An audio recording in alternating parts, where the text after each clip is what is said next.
As I continue investigating the wreck of the Costa Concordia, I'm finding out many pieces to the puzzle, and those pieces can very easily be put together. It was planned to be a false flag human sacrifice ritual. There's no doubt about it. I'm not just saying that. Now, in this video, what I'm going to do is give you two links. This is from a CNN video here that a passenger who happened to survive, he was on his honeymoon, he and his wife survived. They tell a story that is so terrifying, so horrific, so emotional, so distressing and upsetting. It was hard for me to listen to him and watch this video. Now, what this video does in a very large part is it confirms the other intelligence information that I was sent by a subscriber. There's going to be two links. The link to this CNN video. I want you to come here, take a few minutes out of your time if you're interested in this. Watch the video. Listen to what this passenger says. Listen very carefully. And then I want you to go to the second link, to the intelligence information. And there's a place at the bottom of that page where you can click on that and then sign up for the newsletter. I've already done that, and anyone that wants to know the truth and what is really happening behind the scenes needs to go do the same thing.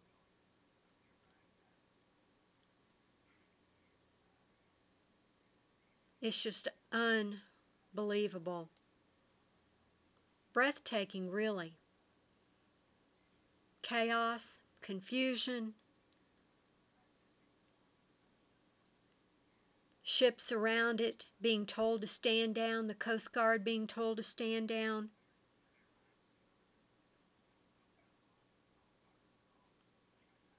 The confusion, the wrong information given to the passengers.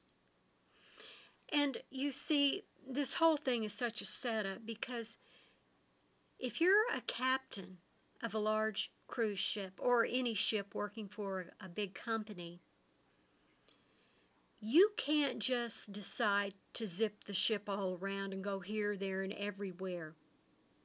If you're going to change your course, that must be approved by the company. And this captain, Scatino, has stated over and over that he was told to go close to the rocks, to this area. He was told to go close to the island.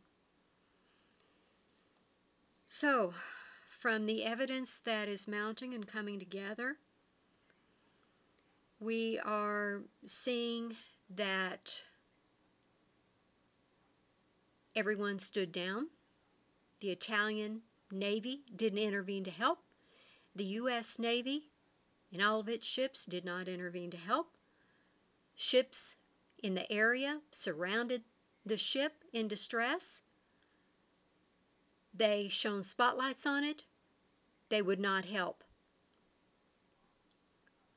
They just sat in the water around the ship. People could be seen clinging to the side of the ship.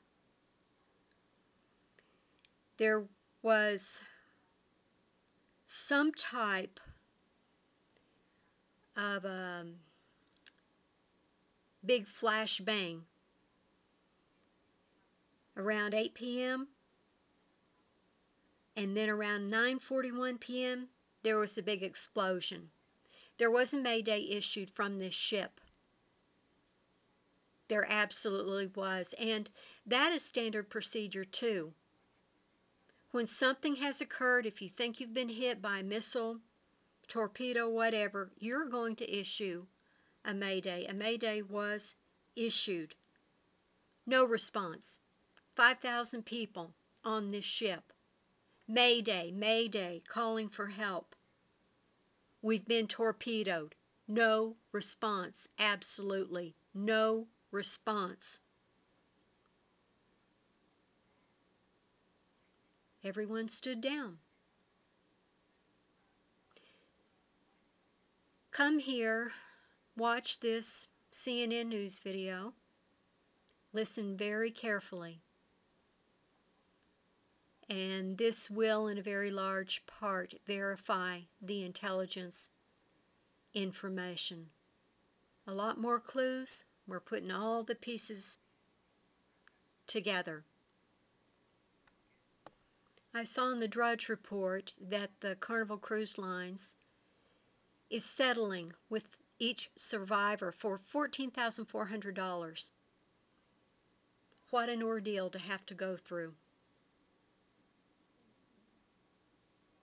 One good thing, even though there was so much chaos, their master plan went awry. They weren't able to pull it off.